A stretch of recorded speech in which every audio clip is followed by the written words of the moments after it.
Halo Sobat Kompa, apa kabar? Kumaha sehat? Berjumpa lagi dengan saya Andreas Baok yang beralih profesi dari tukang gali kubur sekarang jadi tukang ngomongin film. Nah, karena sekarang hidup saya dari kuota kalian, saya mau nyapa dulu Sobat Kompa yang selalu hadir nemenin saya. Ada Pian Pradana, Eben, Made Doni, Gempa Slot, Nyari Spiral, Perian Zama, Heri, Muhammad Abdul Jalil, Aul Pahulpa, Pal Gripiti, Angga Prayoga, Oko 9893, Ilham, Sukri, Asih, Jepri Sumba, dan Ahim Wijaya. Terus ada Ripa Ipai, Edmond Pratama, Marcel, Epri Ependi, Nicholas Ade Saputra, Pinco Pisan, Piapi, Restu Ulpian, Aris Idoy, QB, dan terakhir Lilah Wahidiah. Terima kasih juga buat Sobat Kompa semuanya, mudah-mudahan sehat, banyak kuota, dan juga banyak istri. Oke, sebelum ke alur cerita seperti biasa, saya mau ingetin kalian untuk makan permen terlebih dahulu, biar sehancur-hancurnya muka kalian, sepahit-pahitnya hidup kalian, tapi setidaknya mulut kalian tetap manis. Ini dia, Han River Follies. Salah kata. Di awal film kita akan pergi ke Seoul karena hari ini bertepatan dengan tanggal merah yaitu Hari Santri Sedunia. Makanya orang-orang Seoul banyak mengisi liburan dengan kumpul bersama keluarga. Di kota Seoul sendiri ada sungai bernama Sungai Han. Selain sering dimanfaatkan oleh para nelayan untuk mencari ikan betok, sepat, dan lain sebagainya, sungai itu juga dimanfaatkan sebagai destinasi wisata kapal pesiar bagi orang-orang menengah ke atas. Dan ini adalah suasana kapal pesiar yang dibuat oleh perusahaan Ripper Cruise. Fasilitasnya sangat lengkap sekali ya, pool musik, samrohan, kasidahan juga bisa, membuat para penumpang sangat enjoy dan nyaman menaikinya. Namun tiba-tiba sekelompok orang memakai topeng berbuat gaduh dengan menggunakan senjata api.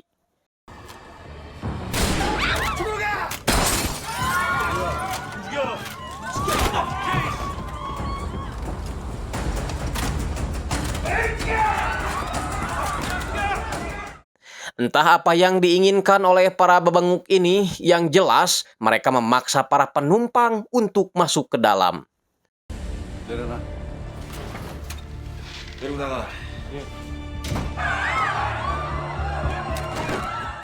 Tak berapa lama pasukan SWAT diturunkan lalu bergerak cepat mengamankan para pembajak ini.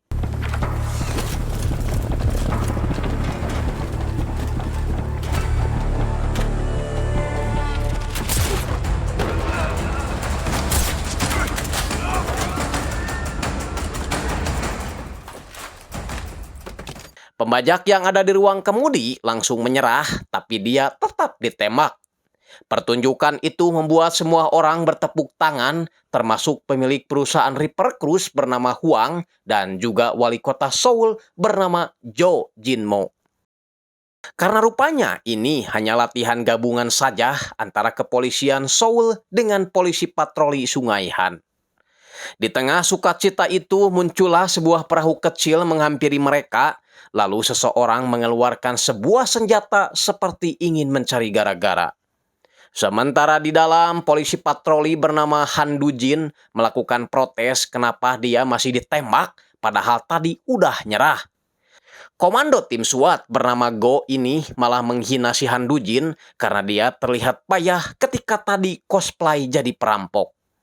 Tentu saja Dujin gak terima. Polisi temperamen itu segera menghajar tim SWAT seorang diri.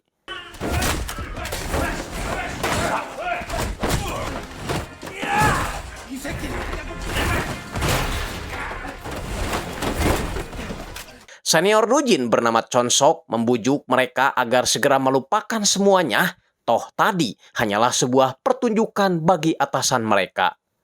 Kapten Go yang masih ngedumel tak sengaja memaki si Chon Sok. Dujin yang terpancing jadinya ngamuk lagi seperti anak kecil yang berebut permen cokor.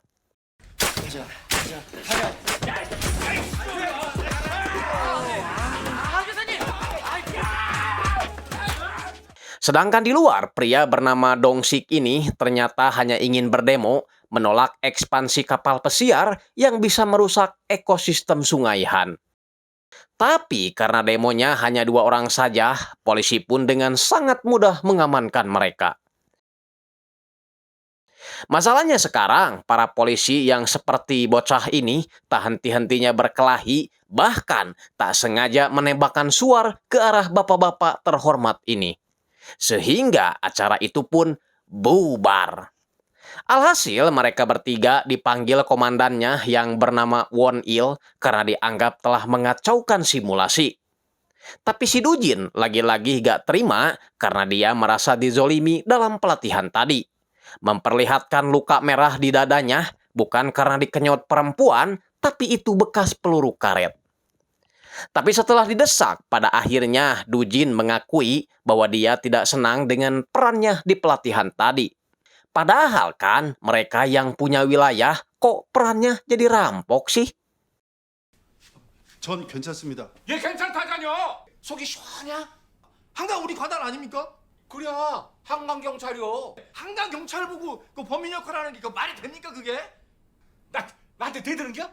Karena gak mau masalahnya tambah panjang, Chon Sok segera meminta maaf pada komandannya, berharap maklum karena kemarin Dujin banyak menghisap asap suar. Jadinya seperti ini.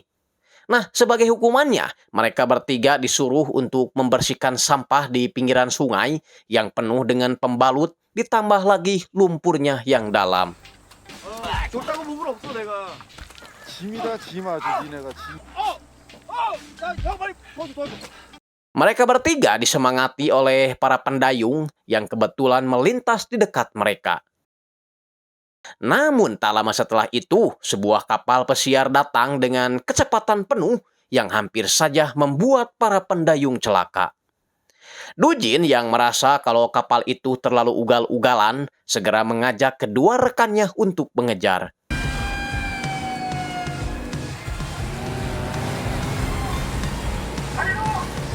멈추래. 뭐해 안 맞고. 아니 손 내기만 멈추는데요? Kapal pesiar itu akhirnya berhenti setelah tersangkut jaring belut. Dujin masuk ke dalam kapal melihat seorang pria sedang berkumpul bersama beberapa orang wanita. Dujin memperingatkan pria tersebut agar tidak ugal-ugalan karena itu bisa berbahaya. Tapi karena si kunyuk ini sedang mabuk, dia malah meracau ngomong tak jelas. Disuruh memperlihatkan SIM, dia malah memanggil ecengnya yang seksi. Jelas dong Dujin tegang, apalagi dia dipaksa untuk ikut minum biar asik. Untungnya Chong Son segera masuk, memberikan surat tilang agar pria ini segera membayar dendanya. Orang ini nampak santai-santai saja, tapi ketika ingin menjalankan kembali kapalnya, kuncinya sudah tidak ada karena kunci sudah dibawa Dujin agar si pria tidak bisa pergi kemana-mana sebelum membayar denda. Keesokan paginya saya baru tahu kalau pria bernama Gisok ini adalah seorang direktur di perusahaan Ripper Cruise, di mana pemilik perusahaan itu, yang tidak lain adalah si Huang, pamannya sendiri, sedang mengadakan pertemuan dengan wali kota dan juga perwakilan dari balai kota. Membahas tentang ekspansi kapal pesiarnya, berikut membereskan soal pendemo kemarin. Wali kota ingin Huang memperbaharui sungai terlebih dahulu, yaitu mengeduk pasir agar kapal bisa melaju tanpa hambatan. Dan pastinya itu memerlukan biaya yang tidak sedikit, apalagi wali kota memberi kode kalau dia akan maju lagi di pemilihan berikutnya. Yah, ngertilah, pasti UUD, ujung-ujungnya duit. Biaya kampanye. Huang pastinya gak masalah, sing penting bisnisnya lancar. Tapi untuk hari ini Huang minta maaf kalau makan seblaknya bayar masing-masing aja karena korupsi lagi diperketat. Dan sebagai gantinya, dia ingin memberikan oleh-oleh sebagai tanda terima kasih atas dukungan wali kota dan juga anteknya.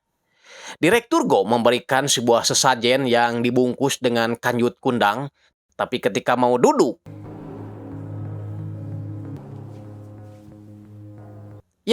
Huang memberikan mereka babangkongan yang terbuat dari emas murni. membuat mereka tertawa kegirangan. Tapi tidak dengan si Gisok yang cemberut karena dia masih dianggap remeh. Tak lama setelahnya, dua pejabat korup itu pulang sambil diiringi hormat dari Huang. Huang mengaku sebenarnya di usianya yang udah tua ini, dia tidak mau membungkuk seperti itu pada orang lain.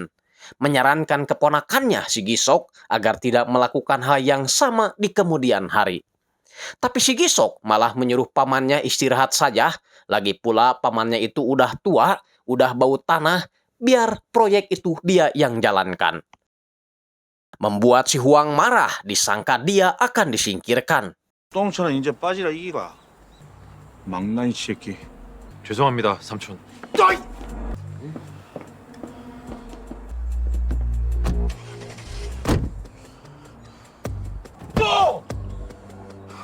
Kita beralih ke kepolisian Sungai Han. Mereka bertiga wajib hadir di pelatihan renang hari ini. Dan kalau sampai bolos, Komandan Won Il akan mengalihkan tugas mereka jadi tukang sedot tinja. Alhasil mau tidak mau mereka terpaksa pergi ke tempat latihan. Semua orang langsung terpana ketika melihat Kopral Nahe ikut latihan juga. Kopral Nahe memang paling cantik karena dia adalah satu-satunya wanita di kepolisian patroli Sungai Han. Tambah aduhai lagi dibalut dengan pakaian renang merah ala-ala Megawati. Komandan Won Il mengkritik pakaian renang yang dipakai oleh Nahe karena itu bisa memecah konsentrasi kaum trotter. Tapi Nahe gak peduli, toh dia lagi berada di kolam renang, bukan sedang upacara. Komandan Won Il akan mengadakan sebuah lomba, yaitu membalik-balikan besi berdasarkan warna tim yang bertanding, yaitu merah dan biru. Dan tim yang menang boleh tidak mengikuti latihan di hari berikutnya. Karena gak pandai berenang, Chonsok menyuruh Jisoo agar menggelitik lawannya jika dia tak mau kalah.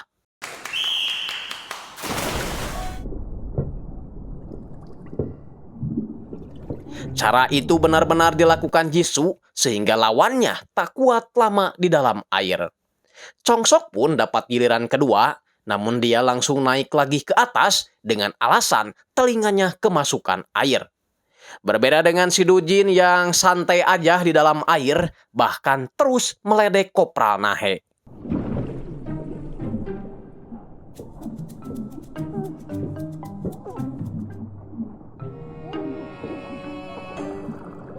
아이 괜찮아. Nahe yang berniat naik dulu ke atas langsung balik lagi saat melihat Dujin membalik-balikan besi tersebut. Namun karena napasnya gak sekuat Dujin, dia pun akhirnya mengalami masalah dan langsung dibawa ke atas.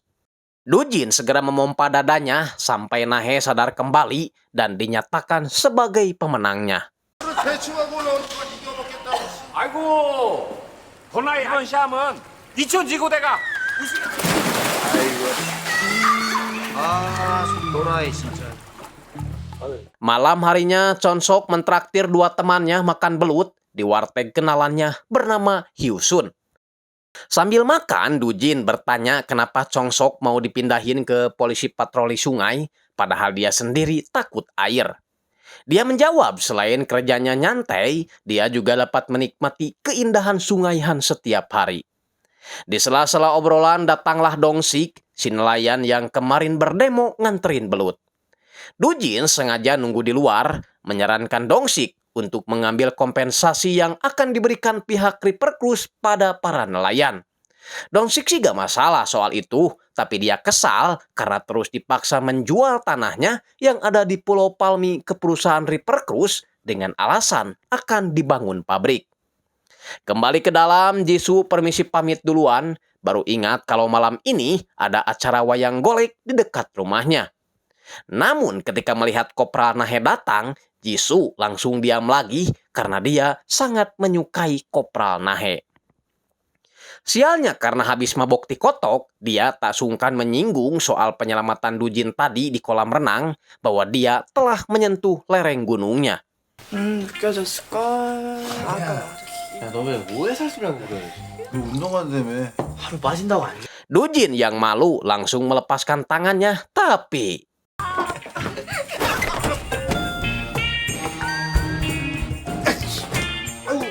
membuat si Jisoo cemburu. 저거 진짜 또라이. Setelah acara makan selesai, Yusun memandang foto seorang pria yang ada di dindingnya. Dia jujur sangat merindukannya, tapi Dujin sangat membenci orang itu. Ini dia orangnya yang semalam ada di foto, namanya Baekchul. Dia adalah seorang penggali pasir, 11-12 lah sama saya. Dan memiliki 2 anak buah bernama Namgi dan satu lagi Jongtaek. Mereka agak kecewa dengan perusahaan yang menyewa jasa mereka karena perusahaan itu selalu telat memberi upah. Jadi kerjanya sekarang, upahnya nanti setelah Lebaran Haji. Capek ya. Di tempat lain, Ketua Huang meresmikan kapal pesiar baru yang akan beroperasi setiap hari bagi para wisatawan yang ingin menikmati pemandangan kota Seoul dari atas air. 대교의 코스를 벗어나 넓게 한가위 기상을. Para penumpang mulai memasuki kapal, termasuk Hyunsu dan juga Nahe. Jisoo melihat peresmian itu melalui streaming di HP-nya. Kapal itu memberi kesempatan bagi para penumpang untuk singgah di sebuah pulau. Di sana mereka bebas mau ngapain juga, mau selfie-selfie, mau olahraga, mancing, pokoknya terserah lah ya kuma kamu, katanya. Dari sini kita jadi tahu bahwa Nahe ternyata emang naksir sama Dujin. Hyunsu berkata bahwa ada laki-laki yang lebih hebat dari Dujin dan dia mencintai orang tersebut. Yah, saya belum tahu siapa laki-laki yang dimaksud, namun yang jelas saya baru tahu kalau meskipun cantik nih, Kopral Nahe memiliki masalah dengan mulutnya yang selalu bau. 이거 기집애 매너 참. Kebayang ya kalau lagi cipok? Hal mencurigakan terjadi ketika Gisok menyuruh para pekerja agar menaikkan barang-barang dengan cap udang. Saat perjalanan pulang, Gisok menyuruh Kapten Geon untuk mengambil jalur kanan karena di kiri pemandangannya jelek. Kapten Geon sempat menolaknya karena dia belum tahu kedalaman sungainya. Tapi karena takut, yah terpaksalah nurut. Dan tak lama setelah itu,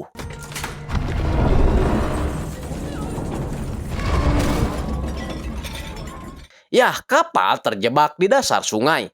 Gisok memaksa Kapten Geon untuk menambah kecepatan, tapi yang terjadi malah semakin kacau.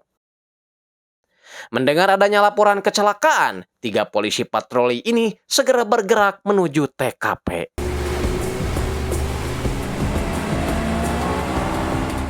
야, 정수 형, 빨리 내붙여. Kapten Geon menyuruh asistennya agar memberikan sinyal darurat karena kapal sudah tidak stabil lagi. Tapi si koplok ini melarangnya. Pokoknya apapun yang terjadi, kapal ini harus bisa jalan kembali tanpa melibatkan pihak berwenang. Singkatnya, kapal patroli ini sudah tiba di dekat kapal dengan suasana yang masih amburadul.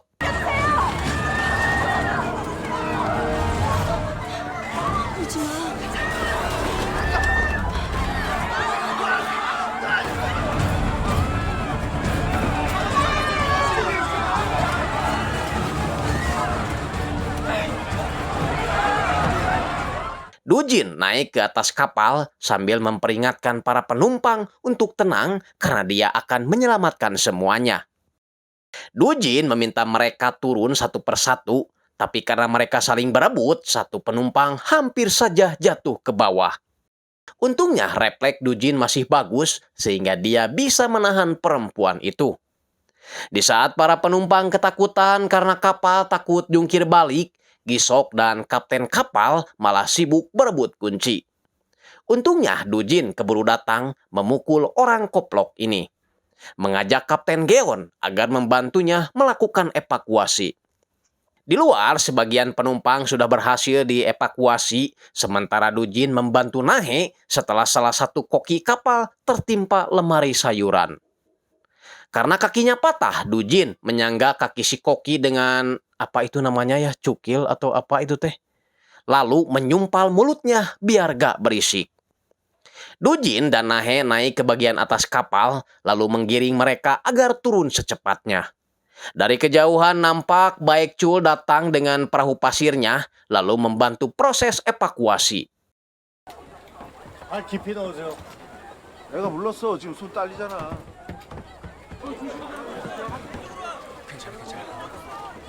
천천히 내려가세요. 천천히. 아래 보지 마세요. 천천히 가세요. 천천히. 아래 보지 말고. Mereka saling tatap karena Dujin gak suka dibantu oleh Baekchul. Tiba-tiba saja dua kapal itu saling senggol, membuat sebagian para penumpang terjatuh termasuk Hyusun.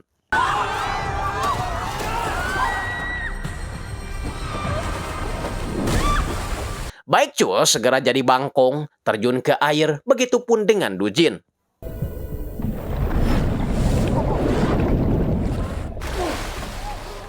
Tapi Baekchul lebih cepat. Singkat cerita, para penumpang pun berhasil dievakuasi, di mana para reporter dari majalah lelaki segera menyerbu Komandan Won-il untuk dimintai keterangan. Dujin yang melihat Gisok marah-marah segera menghampirinya, tapi dia langsung dicekik karena Gisok tahu pasti Dujinlah yang memukulnya dari belakang.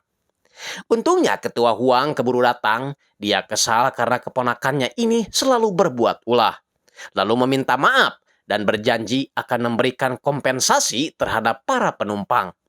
Hal serupa dilakukan juga oleh Chong Sok. Selain berterima kasih, dia juga akan meminta pihak kantor mengganti bahan bakar untuk kapalnya.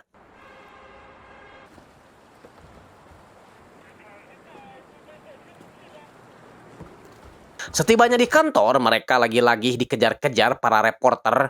Chong Sok sudah pede siap diwawancara. Tapi reporter ingin mewawancarai pria yang ada di belakangnya. Si Dujin langsung pede memperlihatkan otot dan urat pangentodnya. Namun ternyata reporter hanya ingin bicara pada Jisoo.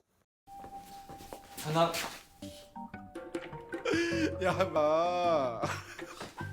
Di tempat lain, Gisok pergi ke seorang dukun bernama Nyi Loreng karena dia ingin mendapatkan kepercayaan dari pamannya.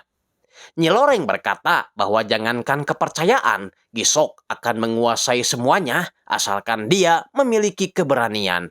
삼촌한테 인정받고 싶은 거잖아. 네. 이 사고가 너한테 발판이야. 일 수습만 잘하면 네가 원하는 대로 될 거야. 진짜요?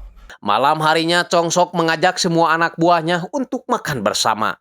Jisoo awalnya menolak, alasan kalau malam ini dia akan nonton lagi wayang golek. Tiba-tiba Nahe datang, Jisoo langsung senang dan memilih ikut makan bareng. Hanya saja Chong Sok juga mengundang Baekchul, membuat Dujin kehilangan selera makan. Di saat yang lain pada makan, Dujin memilih untuk diam di luar, meskipun saya tahu cacing yang ada di perutnya lagi berdemo.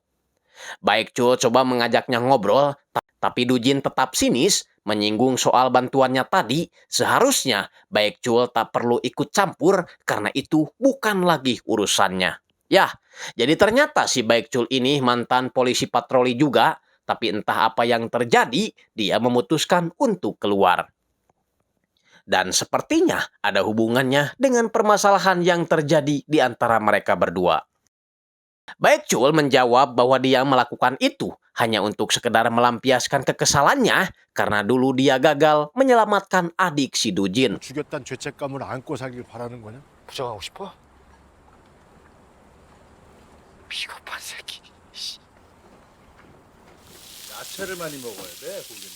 Karena gak muncul-muncul juga, Nahe memutuskan untuk mencarinya yang terlihat masuk ke sebuah tempat.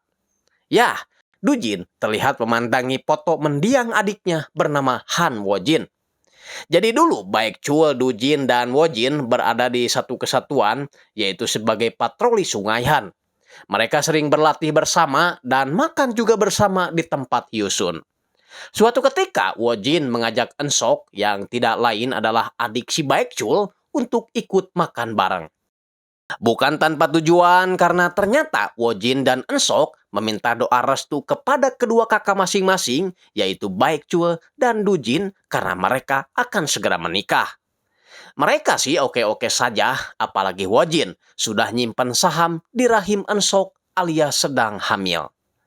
Namun bayangan masa lalu itu keburu terhenti karena Dujin menyadari kehadiran Nahe.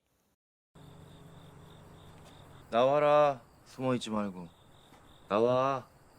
Dujin menyuruh Nahe menyapa saudaranya yang telah meninggal, mudah-mudahan menjawab dan bisa hidup lagi. Nahe yang melihat foto keponakan Dujin ada di sana, merengek kalau dia ingin bertemu dengan keponakannya itu. Sedangkan Baekchul lagi berada di rumah sakit karena Hanjun, keponakannya yang juga keponakan Dujin, sedang sakit. Dokter memberitahunya bahwa Hanjun harus dirawat secara intens dan tentu saja memerlukan biaya yang tidak sedikit. Makanya Baekchul menitipkan uang di dekat bantal Hanjun. Ensok yang mengetahui itu segera bertanya dari mana kakaknya dapat uang sebanyak itu. Takut kalau Baekchul dapat uang dari hasil ilegal seperti yang Wojin berikan kepadanya. 쓸데없는 걱정하지 말고 엄마가 건강해야 애를 보지. Beralih ke wali kota Jo yang sedang menonton berita tentang insiden tersangkutnya kapal pesiar di dalam kubangan pasir. Masyarakat kota Seoul beranggapan kalau ini pasti ada hubungannya dengan wali kota yang ingin mendapat pemasukan banyak tapi tidak memikirkan resiko yang dialami oleh rakyat kecil. Tentu saja berita itu membuat wali kota Jo kesal, menolak makan dan juga tak mau mengangkat telepon dari ketua Huang. Ketua Huang jelas marah karena wali kota korup itu hanya datang ketika dia sedang ada butuhnya saja. Membuka dulu cincin batu alinya, lalu melampiaskan kemarahannya pada si Gisok. Karena dia sering membuat masalah dan akan mengevaluasi posisinya sebagai direktur jika dia berbuat ulah lagi.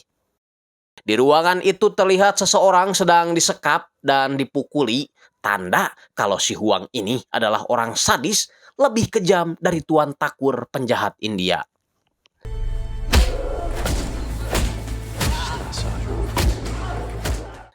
Malamnya Gisok menemui para investor kapal pesiar di sebuah warteg, tapi suasananya sangat sepi karena saham Ripper Cruise sedang turun 13% akibat kejadian nyangkutnya kapal pesiar.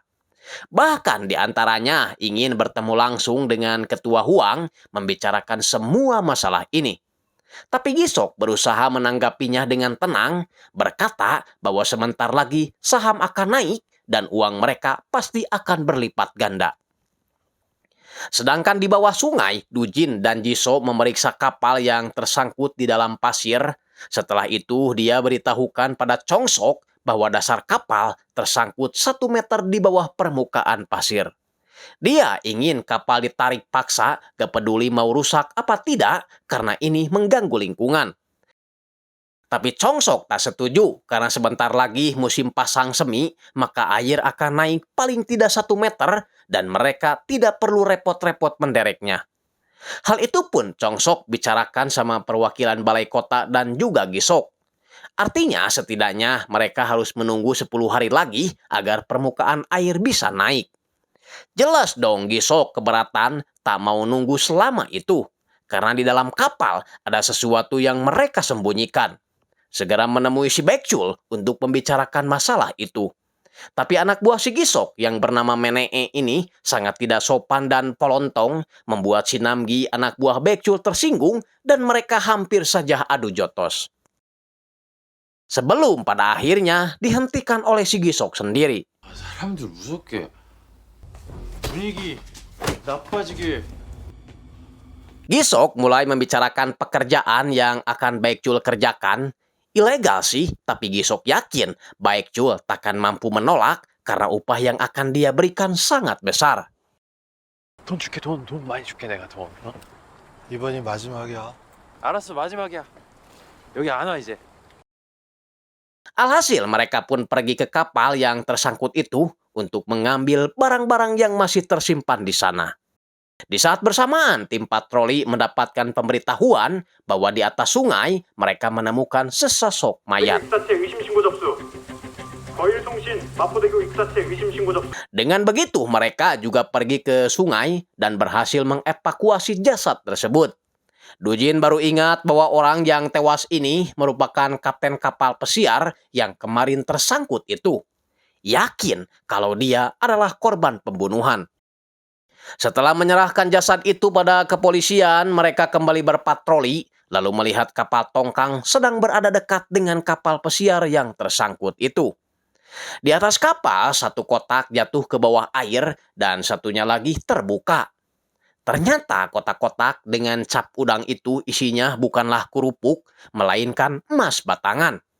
Sebagai manusia normal, tentu saja Namgi tergiur dengan emas-emas itu. Mengajak Baekjul untuk membunuh Gisok beserta anak buahnya, lalu mengambil emasnya. Baekjul yang kesal dengan niat anak buahnya ini segera membeli pelajaran dengan ilmu kanuragannya. Meminta mereka agar segera mengambil kotak yang terjatuh ke dasar sungai itu, kemudian pulang. Masalahnya, tim patroli sudah dekat dengan TKP, sehingga mereka membungkus kotak-kotak cap udang itu dengan terpal. Setibanya di kapal, Dujin mempertanyakan aktivitas apa yang mereka lakukan di tengah hujan lebat seperti ini. Baekjul menjawab bahwa dia sedang memancing sekalian menyelesaikan pekerjaan dari klien. Baekjul yang seorang mantan polisi mempertanyakan surat izin penggeledahan pada Dujin. Dujin sih gak peduli, apalagi ini adalah kesempatan dirinya untuk menangkap Baekjul, orang yang telah membuat adiknya tewas. Gisok yang udah bosan berurusan dengan Dujin segera mengambil palu besar lalu memukulkannya pada salah satu kotak. Agar mereka percaya bahwa di dalam kotak-kotak itu hanya berisi udang lobster. Chongsok lalu meminta maaf, kemudian berusaha membawa si Dujin turun. Tiba-tiba kapal bergoyang, membuat beberapa emas sedikit keluar. Dujin mulai curiga melihat si Gisok menyeret barang dengan muka yang sedikit panik. Tapi Dujin tertimpa alat berat lalu jatuh ke sungai dengan keadaan pingsan.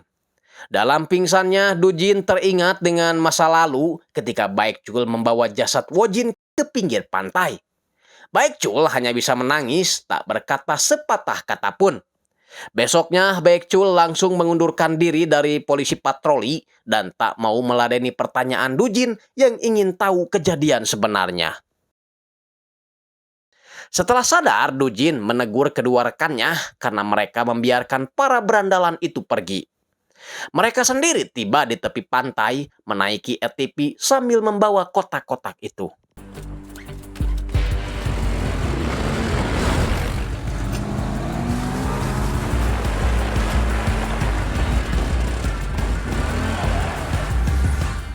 Dujin yang baru nyampe merasa curiga karena mereka tidak membawa semua kotak-kotak ini, padahal tadi mereka sangat susah payah mengambilnya.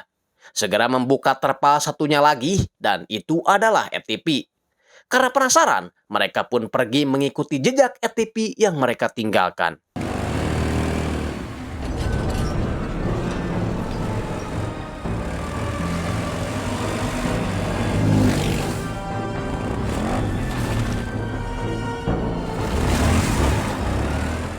Sampai di sebuah bangunan yang kelihatannya bekas pabrik terasi, manusia licik ini bukannya membayar upah, namun malah berniat ingin membunuh mereka bertiga.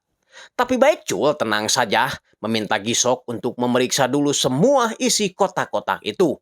Siapa tahu emasnya berubah jadi emas Paijo. Membuat si Gisok jadi takut karena kalau proyek ini gagal lagi, maka dia akan dipecat sebagai direktur oleh pamannya. Menyuruh anak buahnya untuk menjauh dan memeriksa kotak. Baru ingat kalau tadi ada satu kotak yang terjatuh ke dasar sungai. Tapi si koplok ini tak kehabisan akal, tiba-tiba mengambil pisau lalu menusukkannya pada kaki si Jongtek. Setelah itu Gisok mengambil sebuah pistol dan berniat menembak si Namgi. Baekjul lagi-lagi mengingatkan Gisok soal pamannya. Jika dia dan dua temannya tewas, maka Gisok tak akan pernah menemukan sisa emas itu. Karena kesal, Gisok akhirnya menembakkan pistolnya ke atas. Suara tembakan itu terdengar oleh si Dujin yang langsung curiga dengan sebuah gedung yang ada di seberangnya. Sangbo memberitahu Gisok bahwa para polisi itu sudah membuntuti mereka dan kini sedang berada di luar. Gisok pun akhirnya membiarkan Baekjul pergi, lalu mengancam akan membunuh keponakannya yang lagi di rumah sakit jika Baekjul berani macam-macam dengannya.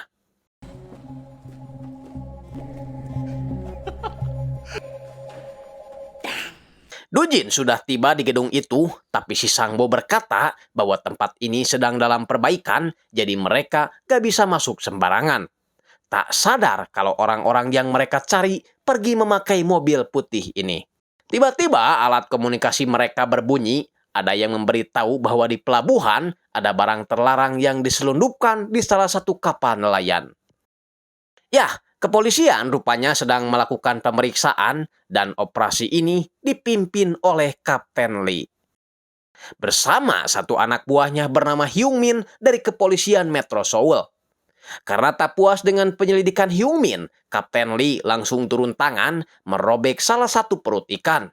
Tapi tetap mereka tak menemukan apapun selain podol ikan. Hanya saja Kapten Lee merasa diawasi oleh nelayan yang satu ini.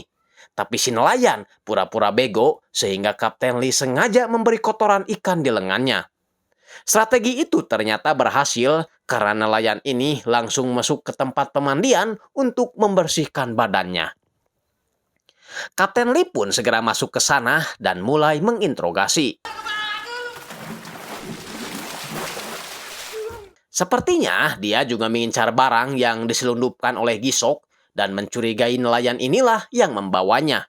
Karena dia tidak menulis log lokasi kemudian jejak GPS. Lee sudah mengambil memori kapalnya, kalau dia berbohong, maka hukumannya akan semakin berat. Alhasil, si nelayan bernama Pat Kai ini mengaku kalau dia menurunkan barang itu di Pulau Palmi. Sementara itu, si Menee menurunkan Baekhyul CS di sebuah rumah sakit agar Jong Taek bisa mendapatkan perawatan, lalu segera mencari kotak yang tersisa. 접수하고 기다리세요. Namgi jujur sebenarnya dia tidak setuju jika Baekhyul mengembalikan emas-emas itu. Karena dia sudah bosan hidup miskin yang setiap harinya dikejar-kejar pinjol dan juga Bang Emok. Tapi Baekhyul tetap tak menyetujuinya karena keluarganya bisa dalam bahaya. Dujin dan yang lainnya tiba di lokasi pertama mereka naik ATV, baru ingat kalau lokasi itu dekat dengan markas Baekhyul. Mereka pun masuk ke dalam, siapa tahu menemukan petunjuk. Jisoo menemukan sebuah formulir mencurigakan, ada 2 buah nama perusahaan, serupa tapi tak sama, yang bekerja sama dengan Baekhyul. Ada Reaper Logistik, ada juga Reaper Logic. Mereka yakin kalau 2 perusahaan itu merupakan anak dari perusahaan Reaper Cruise. Dujin semakin curiga karena Pulau Palmi termasuk rute yang dilalui oleh kapal pesiar itu. Teringat dengan Dongsik yang mengaku dipaksa untuk menjual tanahnya di Pulau Palmi karena tempat itu akan dibangun sebuah pabrik. Tiba-tiba suara kendaraan terdengar berhenti di luar. Kemudian orang itu masuk ke dalam. Lalu ya, ternyata itu adalah Nahe yang langsung masuk ketika melihat kapal patroli mereka terparkir tak jauh dari tempat ini. Baekhyul menyuruh si Jong Taek agar istirahat dulu, tapi si Namgi yang gak sengaja melihat mobil patroli melintas di bawah, segera mengajak kedua rekannya kabur. Ternyata 2 polisi ini datang diberitahu oleh suster yang tadi karena ketiga orang itu sangat mencurigakan. Kedua polisi itu pun mengetuk pintu dan sudah tidak menemukan adanya mereka di sana karena mereka udah kabur lewat tangga darurat. Ketua Huang terus kedatangan investor meskipun sahamnya kemarin sempat anjlok gara-gara kapal pesiarnya mogok. 하나, 둘, 됐습니다.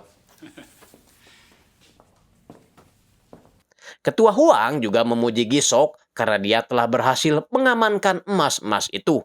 Bahkan tak marah ketika Gisok memanggilnya paman. Setelah itu Gisok menelepon si Menee agar dia terus mengawasi markas si Baekhyul jangan sampai mereka kabur. Sedangkan tim patroli dipanggil Won Il karena mereka kedatangan tamu dari kepolisian Metro yang tidak lain adalah Kapten Lee. Kapten Lee ingin mereka melakukan kerjasama terkait kasus-kasus yang terjadi di Sungai Han, termasuk kapten kapal pesiar yang diduga terlibat penyelundupan. Komandan Won Il sebenarnya menolak karena tugas mereka sudah terlalu banyak. Tapi Dujin terlihat semangat lalu mengantar mereka ke lokasi penemuan mayat Kapten Geon. 얼굴 피라고. 일수여기로 저기 살해된 게 맞습니까? 동기를 찾으면은 알게 되겠죠. 맞아서 죽은 거 아닙니다. 시신 상태만 봐도 딱 뿌려 맞는 거다. 네, 고맙습니다만. Sedangkan Komandan Won Il menyuruh Nahe yang ternyata anaknya ini agar tidak terlalu dekat dengan Dujin dan yang lainnya karena mereka tak jauh beda dengan trio ubur-ubur yang kerjaannya selalu berbuat masalah. Won Il juga ingin anaknya segera menikah dengan laki-laki tampan, baik hati, dan tidak sombong seperti saya. 아 몰라. Kembali ke tim patroli yang menurunkan si Hyung Min terlebih dahulu karena dia ada urusan lain. Sedangkan Kapten Lee meminta diturunkan di dekat perusahaan Reaper Cruise. Lee memperlihatkan foto Kapten Geon pada Gisok, tapi dia pura-pura tidak mengenalinya. Dujin terus memprovokasi si Gisok, termasuk kotak-kotak udang yang dia bawa waktu itu, tapi dia tetap gak mau ngaku. Nah, karena mereka masih kekurangan bukti, mereka pun akhirnya pergi dari sana. Hanya saja Dujin protes kenapa Lee tidak terlalu keras menginterogasinya, padahal jelas-jelas dia sangat mencurigakan. Kapten Lee mengaku bahwa dia tidak suka dengan cara kerja Dujin yang gersak-gerusuk, makanya dia ingin Dujin pulang ke kantornya saja. Tapi ketika mau pulang, Dujin nampak gak asing dengan pria yang baru saja lewat di hadapannya. Ini adalah si Menee, anak buah Gisok yang malam itu berada di kapal. Lalu segera membuntutinya. Menee yang menyadari kalau dia sedang diikuti langsung masuk ke sebuah ruangan hingga ketika Dujin masuk. 한가. Tanpa diduga, Lee ternyata menunggu Dujin dan itu membuat Dujin senang karena dia ingin melibatkan diri dengan kasus ini. Melihat ke atas seolah-olah memberi sinyal bahaya pada Gisok. Menee tiba-tiba sudah ada di dalam menawarkan diri untuk menghabisi si Dujin. Tapi si koplok ini malah marah karena si Menee lancang masuk ke ruangannya dan membiarkan mayat Kapten Geon mengambang di atas sungai. Jadinya, dia diinterogasi polisi. Beralih ke si Chongsok yang ditanya oleh dua polisi patroli lainnya tentang dirinya yang pasti kesulitan mengatur Dujin. Sialnya baru aja mau mulai ngegibah, mereka udah ketahuan sama si Dujin. 선배, 너나 좀 잘해봐라. 야, 먼저 진급하니까 좋아? Dujin mengajak Chongsok untuk segera pergi, tapi dia masih harus menunggu Jisoo yang lagi nganter Nahe ke Indomaret. Kelakuan Nahe yang ngadem di lemari es seperti ini membuat kasir curiga jangan-jangan mau nyuri Kinder Joy. Nahe sengaja membeli es krim 6 biji meskipun di sana ada 5 orang, karena satunya lagi buat Dujin yang sebentar lagi akan datang. Membuat Jisoo cemburu, terlebih dia harus membayar semuanya. 계산하고 오세요. 아 저분이 내실 거예요. Menyebalkan, bukan? Nahe dan Lee ternyata udah saling kenal karena dulu mereka pernah satu tim. Chongsok berkata bahwa sebenarnya tugas mereka hanyalah menjaga sungai dan menjaga orang-orang yang melintas di atasnya. Tak ada hubungannya dengan masalah perkasusan. Tapi untuk kali ini, Dujin minta izin agar Chongsok memperbolehkannya ikut menemani Lee. Begitupun dengan Nahe. Sial bagi si Jisoo yang gak dapat izin dari Chongsok. 가서 생기는 거야. 가라. 저희 2초는 두 분이 워낙 그럼 저도 가겠습니다. 너는 안 되지. 가냐? Di tempat lain, Ketua Huang menunggu dengan sabar kedatangan wali kota yang belum datang juga. Setelah 5 jam berlalu, wali kota Jo akhirnya mau menemuinya untuk membicarakan kesepakatan proyek kapal pesiar yang sempat tertunda. Wali kota Jo mengancam jika Huang membuat masalah lagi, maka dia akan membatalkan perjanjian sekaligus memastikan bahwa mereka tak akan melakukan kerjasama lagi. 시장님 지적으로 남는 사업입니다.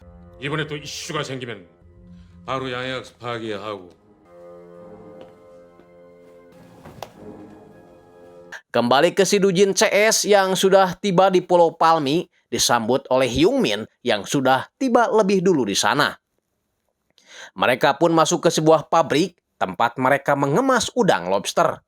Karena penasaran, Do Jin dan Nahe pergi ke belakang menyisir lokasi siapa tahu dapat petunjuk. Namun tiba-tiba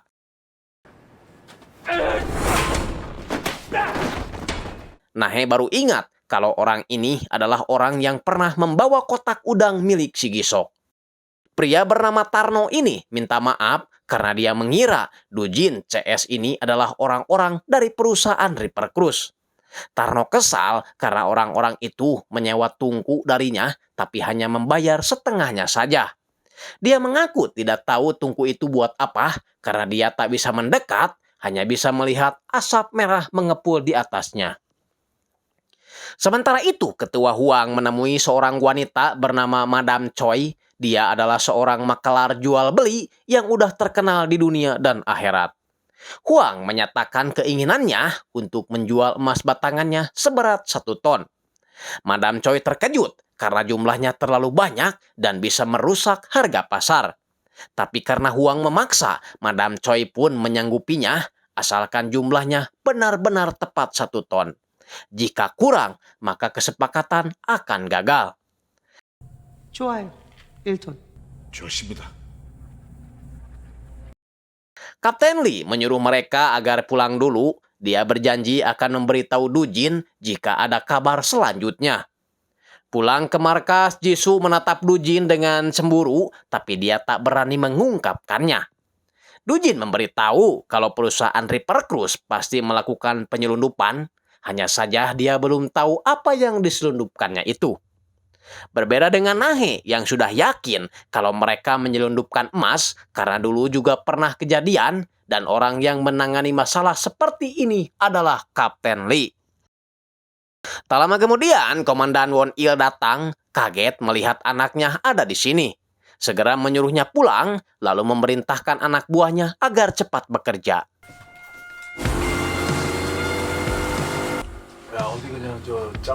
Karena udah bosan memutar-mutar di lokasi yang sama, Do Jin baru ingat kalau malam itu ada satu kotak yang terjatuh ke dasar sungai. Karena penasaran, dia ingin Chong Sok mengarahkan kapalnya ke tempat kapal pesiar itu tersangkut. Do Jin langsung melempar sekubanya, mengajak Jisoo untuk menyelam.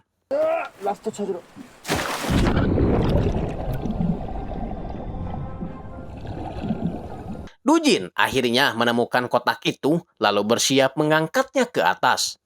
Namun tiba-tiba mereka diserang oleh beberapa orang yang menginginkan kotak itu juga.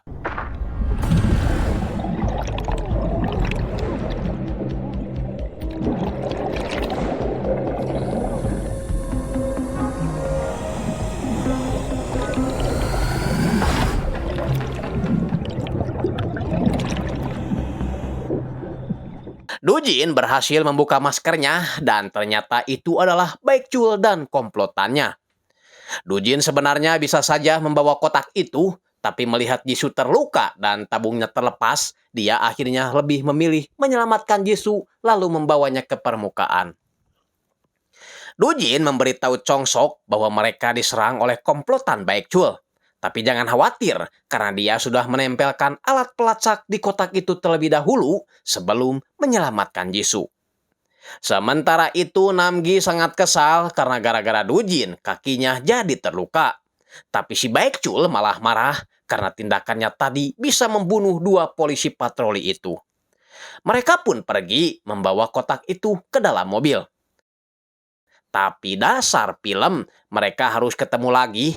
Chong Sok coba mengajak Baekhyul bicara, namun si Baekhyul malah kabur.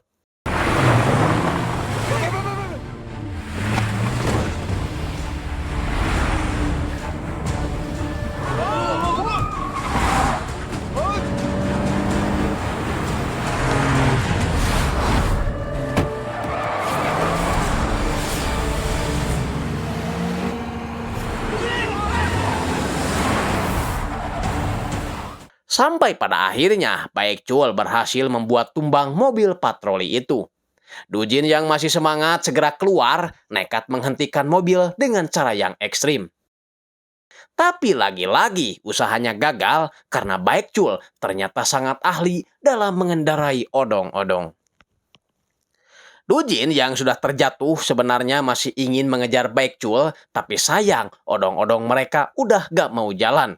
Apalagi sekarang Jisoo memberitahu kalau mereka dapat panggilan dari Komandan Won-il. Sesampainya di kantor, mereka kena marah atasan karena mereka melalaikan tugas yang semestinya menyelamatkan orang di sungai, ini malah pergi mengejar penjahat. Sedangkan di tempat lain, Ketua Huang memanggil Gisok setelah tahu jumlah emasnya berkurang. Seperti biasa, mencopot dulu cincin batu alinya, lalu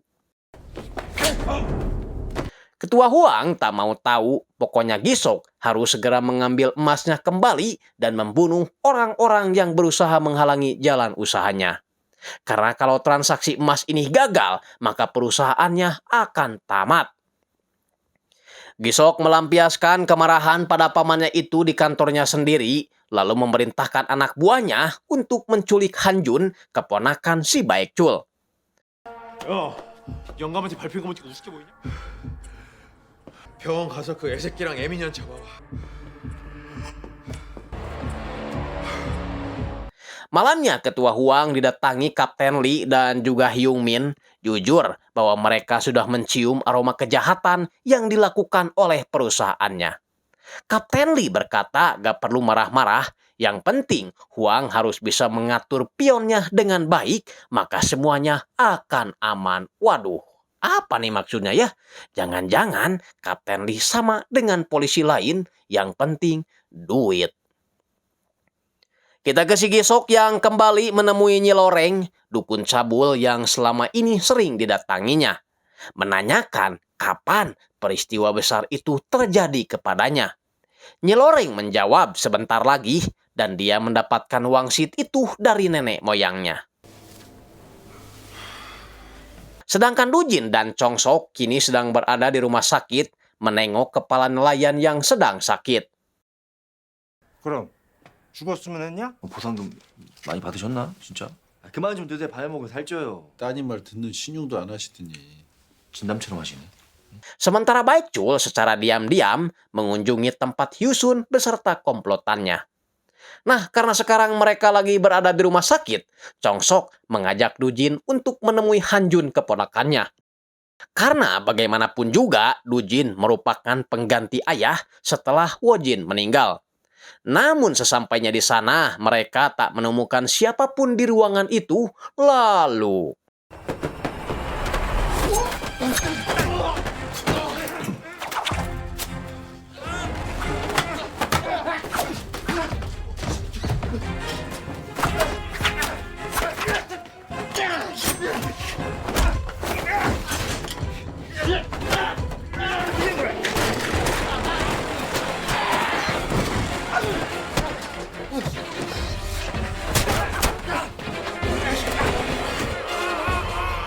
akhirnya mereka berdua berhasil mengikat kedua penjahat itu. Dujin lalu bertanya pada suster kemana pasien yang bernama Hanjun pergi. Suster itu menjawab ada di ruang CT scan. Karena masih tidak menemukannya, Dujin kembali menemui suster jaga dan Hanjun sudah ada di sana menghampirinya. Balik lagi ke si Hyusun yang ternyata hanya disuruh mengurusi Namgi yang sedang terluka. Setelah itu, Baekjul berterima kasih, memohon maaf karena telah merepotkannya. Dujin mengantar Eun-sok dan Hanjun pulang ke rumah, meskipun dia khawatir karena Hanjun belum sepenuhnya sembuh. Namun ketika mau pulang, Dujin baru sadar bahwa obat Hanjun tertinggal di mobil. Mereka pun memutuskan untuk balik kanan, tapi yang membuat Dujin khawatir, teleponnya tak diangkat-angkat oleh Eun-sok karena dia lagi menggendong anaknya. Masalahnya, si Menee sudah ada di sana dan siap menangkap targetnya. Chong Sok dan Dujin tiba di lokasi, tapi karena Dujin sulit keluar akibat parkirnya gak benar, akhirnya Chong Sok lah yang akan memberikan obat itu pada Eun-sok. Chong Sok mulai naik ke atas, tak sadar kalau dia sedang diawasi oleh si Sangbo. Sedangkan Dujin yang merasa ini terlalu lama, langsung keluar sambil mengencangkan otot-ototnya biar gak jadi urat murungkut. Tak sengaja dia melihat si Menee ada di sana, kemudian menghampirinya. Si Menee yang sudah tahu kalau dia lagi diincar, segera mengambil tongkat lalu mengajak si Dujin olahraga malam. 한다고 그거 편 시간이야 이 새끼.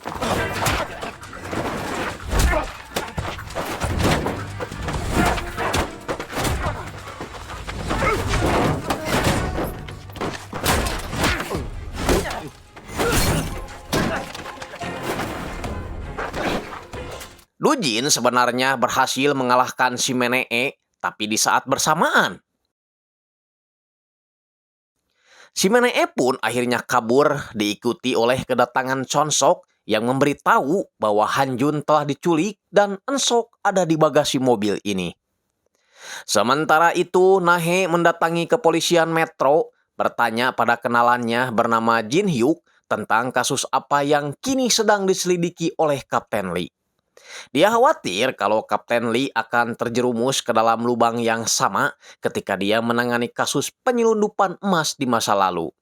Yah, saya belum tahu maksud dari Nahe, apa Kapten Lee pernah korupsi atau apa. Yang jelas dia teringat dengan omongan si Tarno yang membahas tentang kepulan asap merah. Yang berarti pelaburan emas. Artinya kasus ini memang tak jauh dari penyelundupan emas, kasus yang sangat disukai oleh Kapten Lee.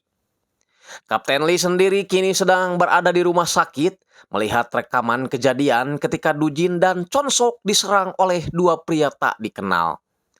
Dia lalu meminta file itu pada petugas dengan alasan untuk keperluan penyelidikan.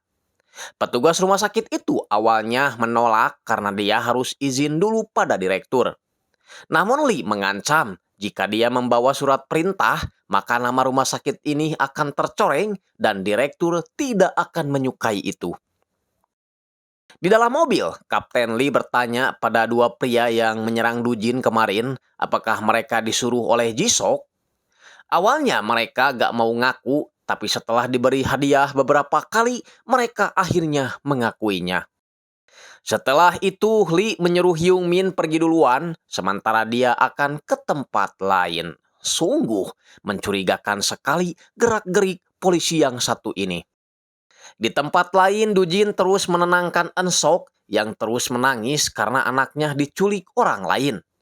Dia berjanji akan membawa Hanjun kembali apapun yang terjadi. Tapi di luar, dia benar-benar tak bisa menahan emosinya, karena dia yakin ini adalah perbuatan direktur koplok itu. Untungnya Chonsok menahannya karena mereka tak bisa sembarangan bertindak tanpa adanya rencana. Setelah tenang, Chonsok mengajak Dujin bicara kenapa Hanjun bisa diculik. Mulai merangkai setiap kejadian yang menurutnya sangat janggal. Berawal dari perusahaan Ripper Cruise yang membuat kapal pesiar, mereka terus memperluas rute meskipun sebenarnya mengalami kerugian besar akibat insiden tersangkut pasir. Tak lama kemudian kaptennya pun ditemukan tewas setelah dicurigai melakukan penyelundupan.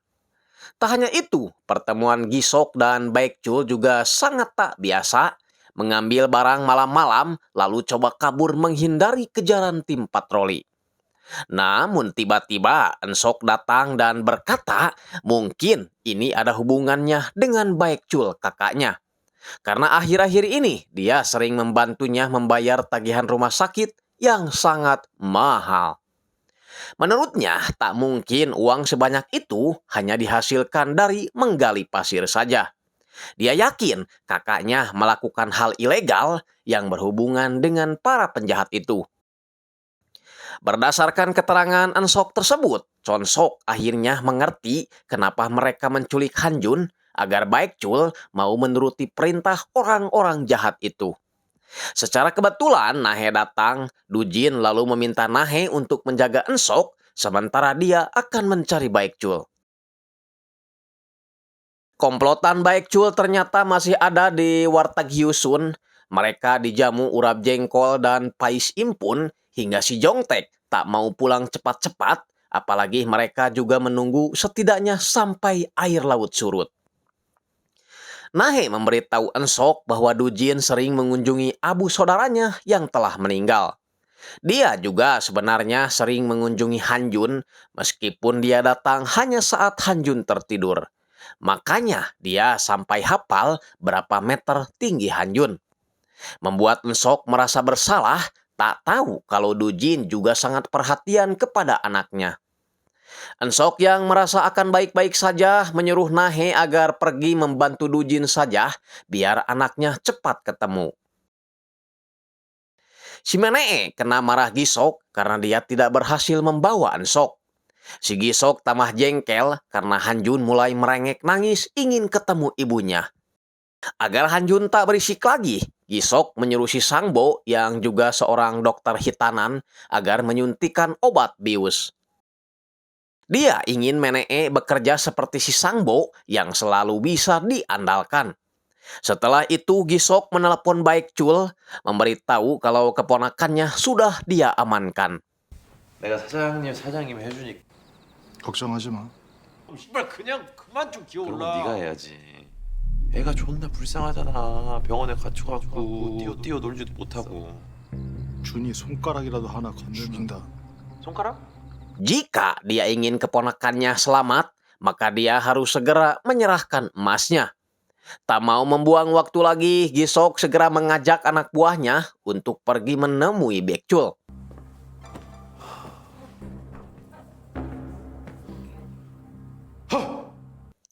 Beralih ke Kapten Lee yang kini sedang berjalan di antara ruko-ruko, mayoritas penjual emas dan jam tangan. Dia melihat seseorang keluar dari toko emas kecil, kemudian mendatangi toko tersebut dan langsung menginterogasi si pemilik toko. Dia mendengar ada seseorang yang akan bertransaksi skala besar di tempat ini dan ketua Huang terlibat di dalamnya. Tapi si pemilik toko langsung marah, mengaku dia tidak tahu menahu soal itu. Sedangkan Nahe pergi ke warteg milik Hyusun, dia menggedor pintu dengan keras dan merasa curiga dengan tingkah laku Hyusun yang tidak memperbolehkannya masuk. Karena penasaran, dia pun memaksa masuk dan melihat komplotan Baekjul ada di sana. Nahe jelas mengenali mereka karena mereka adalah orang-orang yang ikut membantu mengevakuasi korban kapal pesiar. Ketika mereka mau pergi, Nahe memberitahu kalau tas mereka ketinggalan. Nahe semakin curiga melihat pelampung warna pink ini cuma ada satu, seharusnya ada dua, apalagi melihat kaki si Namgi terluka.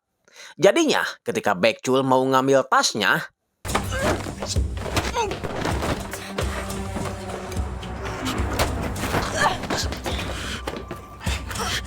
Baekjul terpaksa membuat Nahe pingsan, kemudian pamit pergi. Kembali ke Kapten Lee yang tiba-tiba dicegat oleh seseorang. Orang itu lalu kabur, tapi seolah-olah menunjukkan jalan pada Kapten Lee.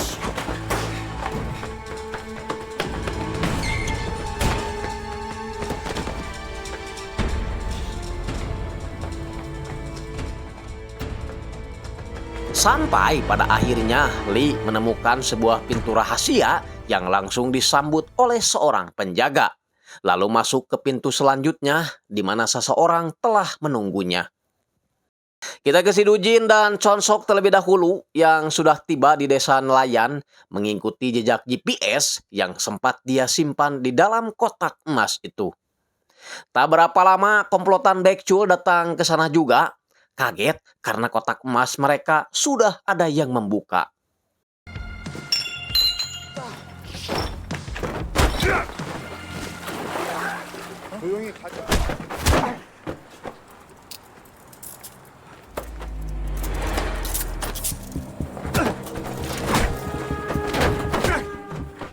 Untungnya, Chonsok segera menghentikan mereka. Kembali ke Kapten Lee yang merasa terhormat, telah diundang oleh Madam Choi, makalar emas yang sudah terkenal di dunia dan akhirat. Madam Choi sengaja mengundang Lee karena sepertinya ada sesuatu yang ingin dia sampaikan.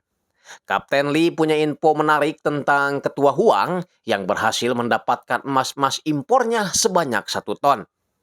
Sebentar lagi, Ketua Huang akan melegalkan rute penyelundupan emas-emas itu melalui jalur kapal pesiar yang sebentar lagi akan diresmikan oleh wali kota Seoul sendiri.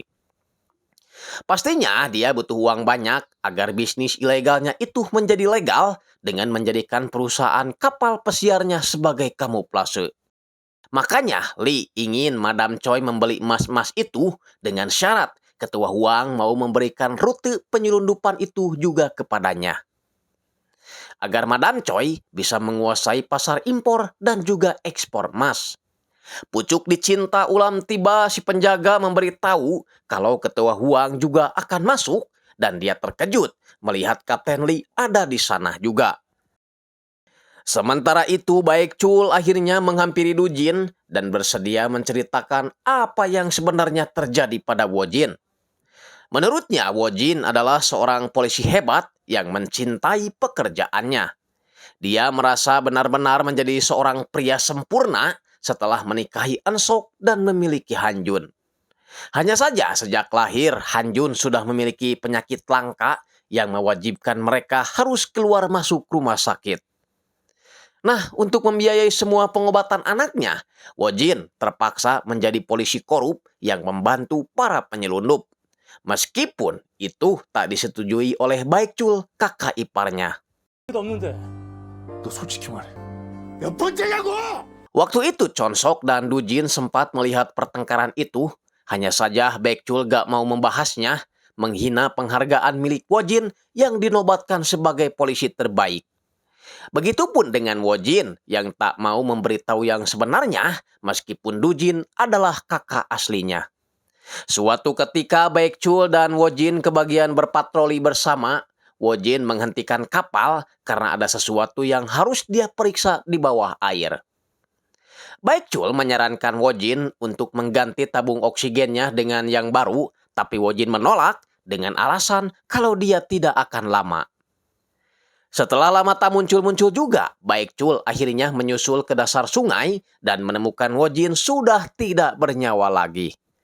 Du Jin yang masih tak terima adiknya meninggal, terus berusaha memompa dadanya sambil bertanya apa yang sebenarnya terjadi. Namun Baek Chul tak sanggup memberitahu Du Jin kalau kematian adiknya ini adalah akibat ingin mengambil barang ilegal. Walaupun dia sadar kalau ini akan menjadi kesalahpahaman di antara mereka berdua. Tapi Du Jin tetap saja marah kenapa Baek Chul tak berusaha melarangnya dengan keras. Bahkan sekarang, dia tengah membahayakan nyawa Han Jun akibat dari perbuatannya. Baek Chul sih sadar dia salah, tapi dia memohon agar mau melepaskannya, berjanji setelah masalah ini selesai, dia akan menyerahkan diri. Chon Sok berniat meminta bantuan pada Kapten Lee, tapi polisi korup ini tak mau membantunya, menyuruh Chon Sok diam di rumah nemenin Lomari saja. Goblok. Ketua Huang tampak tak nyaman sekali karena ada Kapten Lee yang notabene seorang polisi berada di tengah obrolan bisnis ilegal mereka. Tapi Madam Choi sama sekali tak mempermasalahkannya karena Kapten Lee punya informasi yang harus Ketua Huang dengarkan. Ya, Kapten Lee menyinggung soal cara kerja Direktur Gisok yang bisa membahayakan bisnis mereka. Karena kini dia sedang dalam incaran polisi. Ketua Huang jelas tak terima dikritik seperti itu karena dia bisa menyelesaikan masalahnya sendiri. Mendengar hal itu, Madam Choi permisi pamit karena dia tak mau berbisnis dengan orang yang sok keras padahal dia butuh uang. Membuat Ketua Huang melunak dan siap mendengarkan apa permintaan Madam Choi. Madam Choi langsung berbalik.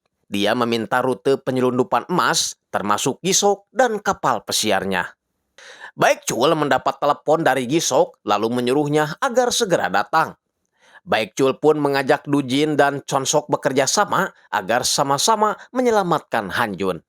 Namun tiba-tiba...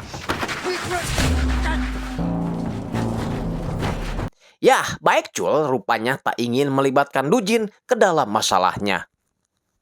Gisok sendiri kini tengah berada di sebuah tempat melihat emas-emas murni itu dipacking secara rapi sebelum dijual ke Madam Choi. Di tempat berbeda, Nahe baru siluman dari pingsannya langsung mencari Baekjul tapi dia sudah tidak ada.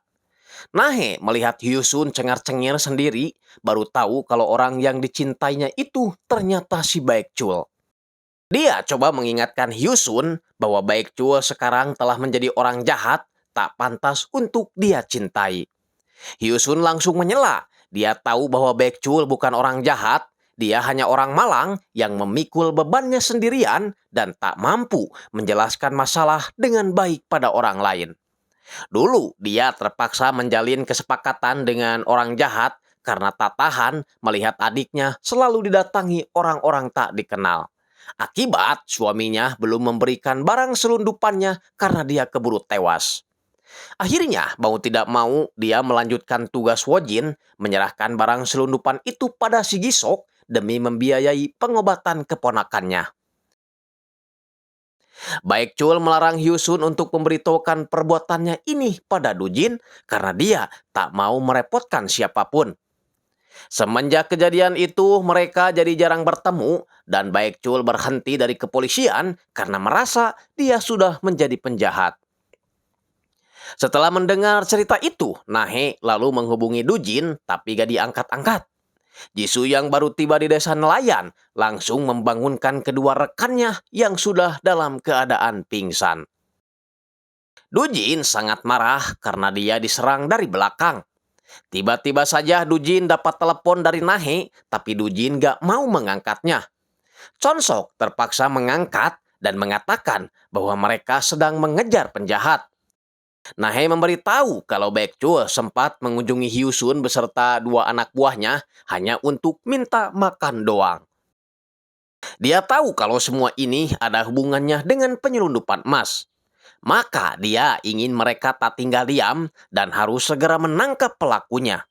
Hyusun yang takut Baekjul kenapa-napa meminta tim untuk menjaga dan memaklumi Baekjul karena dia adalah orang yang masih terjebak dalam situasi masa lalunya.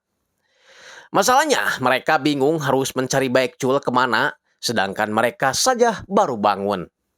Namun Chonsok menyarankan Dujin untuk membuka aplikasi pelacaknya lagi, siapa tahu Baekjul tidak membuangnya. Dan ketika dilihat, ternyata pelacaknya masih aktif, tanda kalau Baekjul juga ingin merekalah yang menyelesaikan masalah ini secara resmi.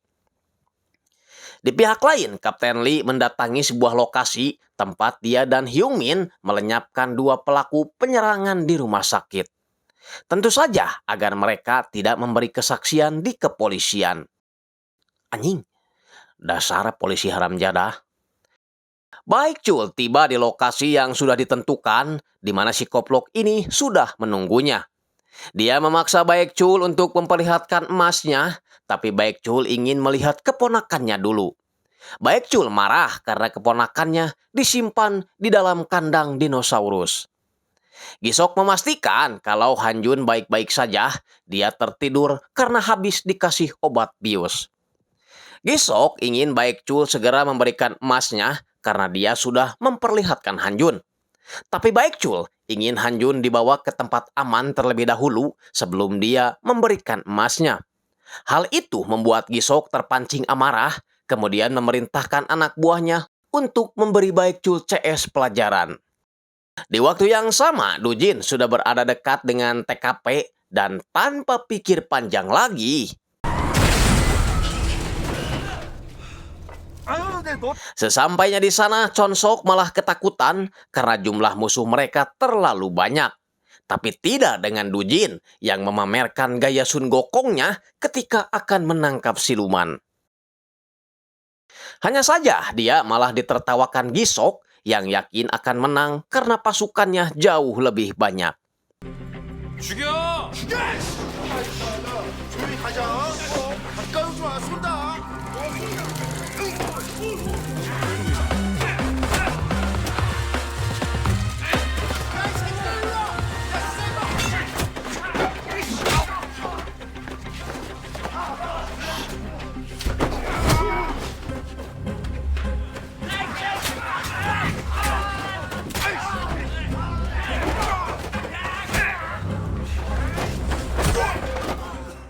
Dujin menyelamatkan Baekjul ketika dia berusaha melindungi Hanjun.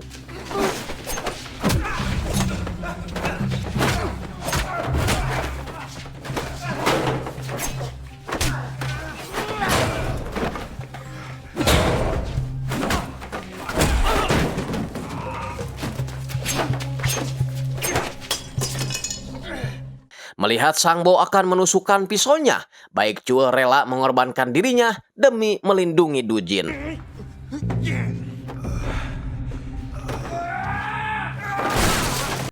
Melihat keadaan yang sudah tidak menguntungkan lagi, Gisok segera mengambil koper, tapi Kapten Lee segera datang memberi tembakan peringatan. Lalu mereka semua ditangkap pihak kepolisian. Dujin mengungkapkan rasa terima kasihnya karena Baek Chul telah menyelamatkannya. Membuat si Baek Chul tertawa sambil meledek Dujin. Hanjun akhirnya berhasil diselamatkan dan Baek Chul dibawa ke rumah sakit. Masalahnya, Dujin yang melihat Kapten Lee akan membawa Gisok segera menghampirinya, maksa ikut meskipun Kapten Lee menolaknya.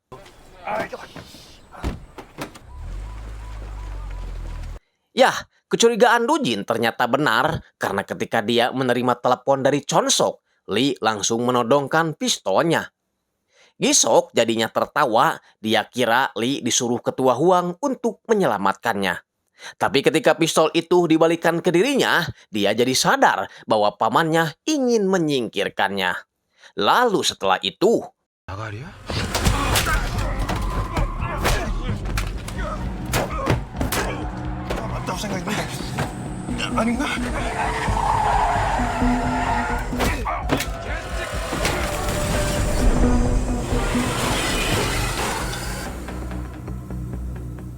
Dujin yang masih sadar segera mengeluarkan mereka satu persatu, walaupun dia kesulitan mengeluarkan Lee karena kakinya tersangkut dan api mulai menyebar.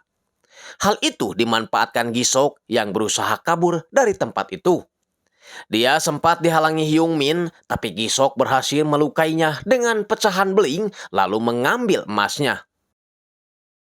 Dujin berhasil mengeluarkan Kapten Lee, dan di saat bersamaan mereka berdua tiba di TKP lalu segera memadamkan api. Chonsok menemukan sesuatu di mana itu adalah kartu keamanan Reaper Cruise. Di tempat lain, Ketua Huang sedang mempersiapkan emas-emasnya karena hari ini adalah hari transaksi dengan Madam Choi. Namun dia terkejut ketika melihat Gisok sudah ada di kantornya. Kaget karena keponakannya ini masih berhasil selamat. Dia berusaha berpura-pura seperti tak terjadi apa-apa. Tapi Gisok yang terlanjur marah segera mengeluarkan pisaunya. Untungnya anak buah Madam Choi masuk melapor bahwa jumlah emasnya masih kurang. Ketua Huang bisa sedikit lega memberitahu orang tersebut bahwa sisanya akan dibawa oleh keponakannya. Ketika naik lift, Ketua Huang yang tahu kalau Gisok sudah mengeluarkan pisaunya berusaha mendahuluinya. Tapi Gisok yang udah kerasukan jurig-jarian bisa membalikan keadaan. Anak buah Madam Choi berusaha melerai perkelahian, tapi dia malah dilewatkan. Tak main-main, orang yang Gisok habisi merupakan hansip nasional Korea. Gisok mulai melampiaskan kemarahannya di hadapan pamannya yang sudah tidak berdaya. Dia merasa tidak disayangi oleh orang tuanya dan kini akan dibuang oleh pamannya sendiri. Maka dari itu sekarang dia harus mampu berdiri sendiri tanpa bantuan dari siapapun. Singkatnya, mereka sudah tiba di kantor pelayaran. Chonsok mencoba kartu yang dia temukan, tapi pintunya tetap tak mau terbuka. Mereka menyangka bahwa mereka telah salah tempat karena lokasi ini terlalu sepi. Chonsok coba melakukan komunikasi dengan Nahe, tapi Komandan Won Il keburu ada di sana dan menyuruh mereka untuk kembali ke pos patroli. Dujin meminta izin komandannya agar dibiarkan mengejar penjahat dan dia berjanji akan membuat bangga kesatuannya. Komandan Won Il juga tak bisa mencegah anaknya yang ingin pergi membantu timnya. Akhirnya, meskipun kesal, Won Il tetap menghubungi semua divisi patroli agar segera membantu Dujin. Sedangkan Gisok mulai mendatangi Madam Choi untuk melakukan transaksi emasnya menggantikan Ketua Huang. Dia memberi alasan kalau pamannya sedang sakit dan sekarang dialah yang menjadi pemimpinnya. Sementara di luar, Dujin CS sudah tiba di tempat pertemuan dan terlibat cekcok dengan para penjaga. Kembali ke Madam Choi yang membatalkan transaksinya karena ini di luar kesepakatan. Gisok yang kecewa segera mengeluarkan pistolnya lalu menembak anak buah Madam Choi. Suara peluru itu membuat Dujin yakin kalau Gisok benar-benar ada di atas. Madam Choi menegaskan bahwa dia tidak akan pernah melakukan transaksi lagi dengan Gisok. Membuat Gisok ngamuk, mau nembak tapi dihalangi oleh anak buah Madam Choi.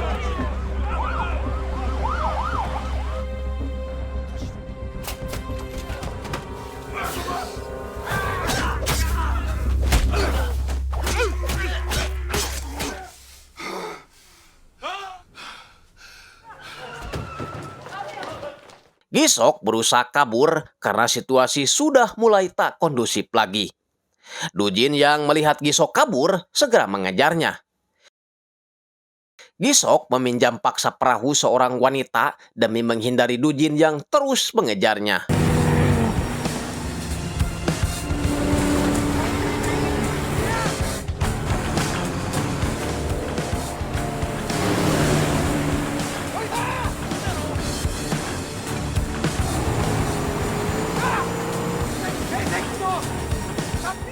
Dujin berhasil melompat lalu menghajar si Gisok.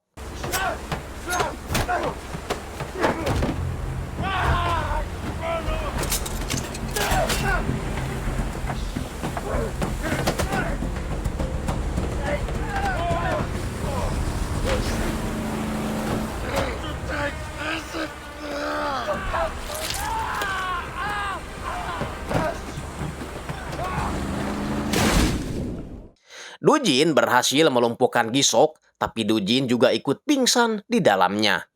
Untungnya seseorang datang menyelamatkannya dan itu adalah Chonsok. Yah, meskipun dalam cerita ini Chonsok gak bisa berenang, tapi di saat terakhir justru dialah yang menjadi pahlawan. Namanya juga film ya.